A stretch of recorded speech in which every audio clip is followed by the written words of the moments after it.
جنگ جمل اسلامی تاریخ کی وہ پہلی لڑائی تھی جس میں مسلمانوں نے اپنے ہی مسلمان بھائیوں کے خلاف پہلی بار تلوار بلند کی۔ حضرت عمر فاروق رضی اللہ تعالیٰ عنہ کے بعد یہ فتنے کا دروازہ کھل گیا اور امت مسلمہ ایک بڑی آزمائش میں مبتلا ہو گئی، جس میں ایک طرف نبی صلی اللہ علیہ وسلم کی زوجہ اور دوسری طرف اہل بیت رسول تھے۔ دراصل عربی زبان میں نر اونٹ کو جمل کہتے ہیں، اور حضرت علی رضی اللہ تعالیٰ عنہ کے خلاف اس جنگ میں ام المومنین حضرت عائشہ رضی اللہ تعالیٰ عنہ جب میدان جنگ میں آئی تو عسکر نامی ایک اونٹ پر سوار تھی، اس لیے اس جنگ کو جنگ جمل کہا جاتا ہے۔ اس جنگ کا پس منظر کچھ یوں تھا کہ جب حضرت عثمان غنی رضی اللہ تعالیٰ عنہ خلیفۃ المسلمین مقرر ہوئے تو آپ نے اپنے چچا زاد بھائی مروان بن حکم کو حکومت کے اعلیٰ عہدوں پر فائز کر دیا۔ مروان ایک بدبخت اور سازشی شخص تھا، لہٰذا اس نے اپنی سازشوں سے بڑے بڑے کبار صحابہ جو حضرت عمر رضی اللہ تعالیٰ عنہ کے دور سے گورنری کے عہدوں پر فائز تھے انہیں معزول کر دیا۔ لہٰذا کچھ ہی عرصوں میں کوفہ اور بصرہ جیسے صوبوں میں بدعنوانی پھیل گئی اور لوگ حضرت عثمان کے متعلق بدگمان ہو گئے۔ وہیں بصرہ اور کوفہ کے لوگ حضرت طلحہ اور زبیر رضی اللہ تعالیٰ عنہ کی رہنمائی میں حضرت عثمان کو خلافت سے معزول کرنے کا ارادہ کر لیا۔ صبائی سازشوں کے ذریعہ مصر سے بھی ہزاروں لوگ حج کے بہانے مدینہ کے لیے نکل گئے، کیونکہ مدینہ اس وقت اسلامی خلافت کا دارالخلافہ تھا۔ ان علاقوں سے آنے والے تمام لوگوں نے حضرت عثمان کے خلاف مدینہ میں بغاوت کر دی اور سورج برپا ہو گیا۔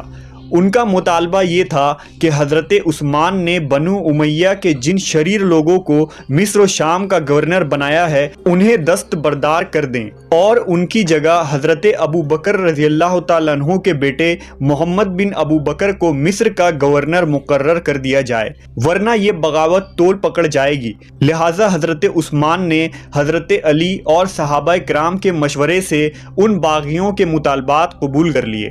اگلے دن مدینہ ان فدائیوں سے خالی ہو گیا اور قافلہ مصر کو نکل گیا، لیکن مروان کی سازش سے ایک جعلی خط ایلچی کے ذریعہ مصر کے گورنر کو بھیجا گیا، جس میں یہ لکھا تھا کہ وہ قافلہ جیسے ہی مصر پہنچے محمد بن ابو بکر سمیت انہیں قتل کر دیا جائے۔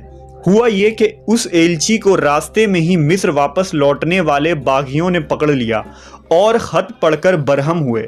تمام باغی مدینہ واپس لوٹے۔ حضرت عثمان غنی رضی اللہ تعالیٰ عنہ کو وہ خط دکھایا جس میں آپ کی انگوٹھی کی مہر بھی لگی تھی۔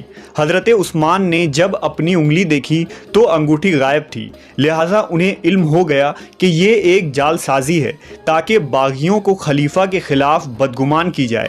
حضرت عثمان نے قسم اٹھائی کہ یہ فرمان ان کا نہیں ہے، یہ خط صرف ایک سازش ہے، لیکن محمد بن ابی بکر نہیں مانے اور باغیوں نے طوفان کھڑا کر دیا۔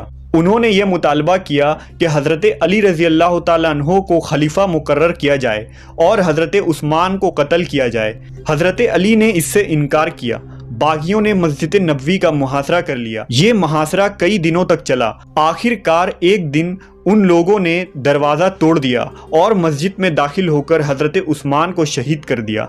اب باغیوں نے حضرت علی سے مطالبہ کیا کہ وہ خلیفہ بن جائیں، لیکن آپ نے انکار کر دیا، مگر مدینہ کے لوگوں نے اصرار کیا اور صحابہ نے بھی حضرت علی کو یہی مشورہ دیا کہ اس وقت حالات کے پیش نظر حضرت علی کا خلیفہ بن جانا ہی مناسب ہوگا، پھر بعد میں ان قاتلین عثمان کو سزا دے دی جائے گی۔ لہٰذا حضرت زید بن ثابت رضی اللہ تعالیٰ عنہ، حضرت ابن عمر، حضرت طلحہ و زبیر رضی اللہ تعالیٰ عنہ جیسے صحابہ نے آپ کی بیعت کر لی اور آپ خلیفہ مسلمین مقرر ہوئے۔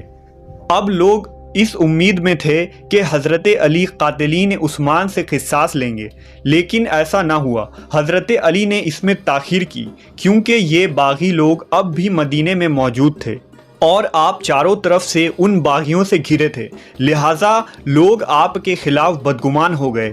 صبائیوں نے لوگوں میں یہ افواہ پھیلا دی کہ خلیفہ بننے کے لیے حضرت علی نے قاتلین عثمان کا ساتھ دیا ہے اور اب وہ ان سے کوئی بدلہ یا قصاص نہیں لیں گے، لہٰذا حضرت طلحہ اور زبیر رضی اللہ تعالیٰ عنہ بھی مدینے سے نکل گئے۔